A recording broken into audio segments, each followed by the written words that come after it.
একদিন হজরত জিব্রাইল আলাইহিসসালাম, যিনি আল্লাহ তালার একজন ফেরেশতা, হজরত সুলাইমান আলাইহিসসালামের কাছে আবে হায়াতের একটি পেয়ালা নিয়ে এলেন। এটি ছিল এমন এক পানি যা পান করলে মানুষ কেয়ামত পর্যন্ত জীবিত থাকতে পারে। হজরত জিব্রাইল আলাইহিসসালাম আরজ করলেন, আল্লাহ তালা আপনাকে এই ইখতিয়ার দিয়েছেন, আপনি চাইলে এই পানি পান করতে পারেন। যদি পান করেন তবে কেয়ামত পর্যন্ত জীবিত থাকবেন। হজরত সুলাইমান আলাইহিসসালাম এ বিষয়ে তার দরবারের মানুষ, জিন ও পশুদের সঙ্গে পরামর্শ করলেন। সবাই এক বাক্যে বলল, এ তো খুবই ভালো কথা, আপনি অবশ্যই এটি পান করুন এবং চিরজীবী হন। কিন্তু হজরত সুলাইমান আলাইহিসসালামের মনে হলো হয়তো কারো সঙ্গে এখনও পরামর্শ করা হয়নি। তার মনে পড়ল এক কাঁটাওয়ালা বন্য প্রাণী সাহিবে শখ সজারু পর্কিও পাইন এখনও বাকি আছে। তিনি সঙ্গে সঙ্গে তাকে ডাকার জন্য একটি ঘোড়া পাঠালেন, কিন্তু সে ঘোড়ার সঙ্গে আসতে অস্বীকার করল। এরপর তিনি একটি কুকুর পাঠালেন, আর সে কুকুরের সঙ্গেই সঙ্গে সঙ্গে চলে এলো।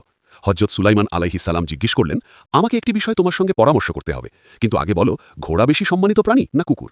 ঘোড়া ডাকতে গেলে তুমি আসনি, অথচ কুকুর, যাকে কম মর্যাদার ও নাপাক মনে করা হয়, তার সঙ্গেই তুমি তৎক্ষণাৎ চলে এলে। এর কারণ কি? শাহ জবাব দিল, ঘোড়া নিঃসন্দেহে সম্মানিত ও ভদ্র প্রাণী, কিন্তু সে অবিশ্বস্ত। সে সবসময় চায় কোনোভাবে তার আরোহীকে ফেলে দিতে, এমনকি শত্রুকেও সে নিজের পিঠে তুলে নেয়। আর কুকুর যদিও কম মর্যাদার ও নাপাক বলে গণ্য, তবু সে ভীষণ বিশ্বস্ত।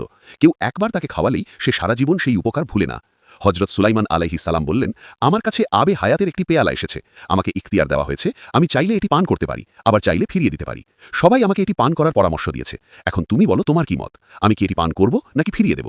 শাহ জিজ্ঞাসা করল, এই আবে হায়াত কি শুধু আপনার জন্য, নাকি আপনার পরিবার, সন্তান ও প্রিয়জনরাও এটি পান করতে পারবে?